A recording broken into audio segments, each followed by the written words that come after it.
Wow. Hold on, we're gonna see if we can get this thing set up to look right. I don't know.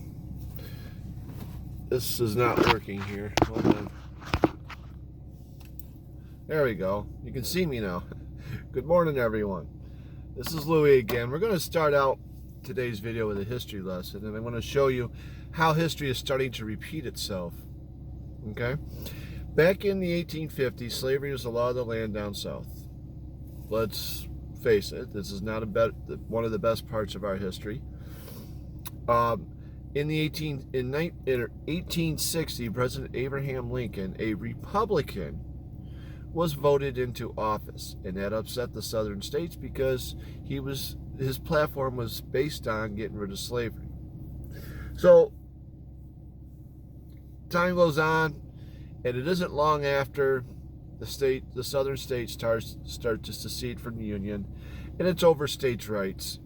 They wanted to keep slavery, okay, and they believed that their rights as states, they should be allowed to make that. And Abraham Lincoln wisely discovered or noticed that a house divided by itself cannot stand. So anyways, the Civil War takes place, and Abraham Lincoln, with the help of the northern states, won the war. A Republican won the war and freed the slaves. Republican, remember this, because it's a thing that continues. The same motif continues all the way through. Back in 1920s, women got the right to vote, and they ended polygamy. Actually, polygamy ended sooner than that. But polygamy was a law of the land out west, in the states that were developing out there. And they ended polygamy, because polygamy devalued women. One man, many wives, made women worthless and, once again, almost like a property. So they were able to end polygamy, and that was done by a Republican Congress and Senate. A Republican-led Congress and Senate. Then we get into the 1920s, and a Republican-led Senate and Congress got the women rights to vote. We get up into the 40s and 50s.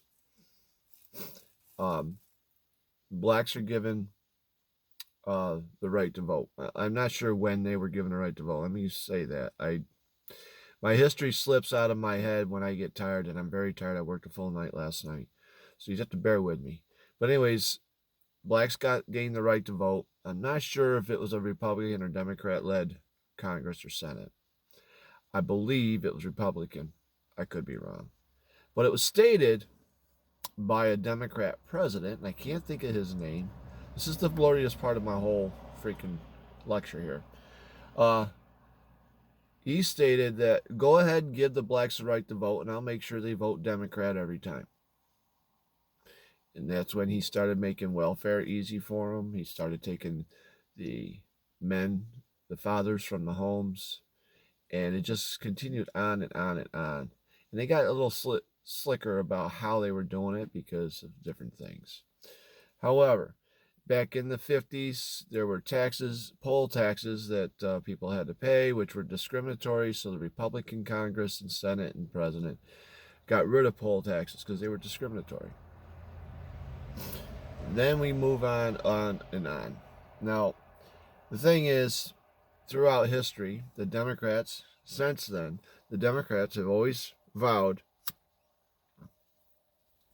to help minority and women, okay? But they don't. And what they're actually doing by trying to lift them up when they do help, they're actually being racist yet again. Because they firmly believe that blacks and women cannot make it on their own. They believe they're not smart enough or talented enough or something enough to be able to do it on their own. We all know, anybody that knows anything about human nature knows that if a person wants to succeed, they can. It's a simple deal. You just do whatever it is that you do, and you do it better than anybody else. That's how you succeed. It doesn't matter if you're better at drawing a straight line. You go into drafting. It doesn't matter if you can do a better curl in somebody's hair. You become a hairdresser, and you do it better than anyone else, and you rise up the ranks and rise above everybody else, and eventually you succeed. It doesn't matter what you do. All you have to do is do it better than anybody else. Now, here we are with present day of the Democrat Party. They have always been against, up until, they've always been slick about it, but they've always been against equal rights. They've always been against civil rights. They've just been slick about it. They make it sound like they're helping you when they're actually harming you. And now we're getting into Democrat socialism. What is that? Well, that's just another way to enslave. Surprise! Democrat socialism. What they're trying to do is they're trying to enslave people and companies to work for them so that they can gain the benefits. They're going to say that you're going to get the benefits, but they're actually the ones getting the benefits. They're the ones making the money off of your labor, okay? Now, I have said in other videos that history tends to repeat itself when people lose the symbols of that history and forget about history. Well, that's what's been going on for over 100 years. People have been forgetting their history. They've been removing symbols just recently, within the last few years, of that history, because they have forgotten what that history is. And now history is starting to repeat itself with Democratic socialism movement. Do you see how this all comes together? It isn't that the Dems are stupid. They're actually very, very, very smart. Okay? They go after your fears to get you to vote for them. And then they produce those fears for you and blame it on somebody else. That's what they've been doing. And people have been falling for it for decades. Now it's time for all of us to wake up. You know those people who claim to be woke? They're actually the ones that are asleep. They're asleep behind the wheel of the progress of our country. I'm telling you, people, if you think about it, you're going to realize I'm right. And when you realize I'm right, you're going to say, this has got to stop. So think about what I'm saying. History is starting to repeat itself. It's just on a much grander scale than it was before. Before, it was just one race. And now it's going to be every race. I'm not saying slavery was good even for one race. It's not. It's not good at all for anyone.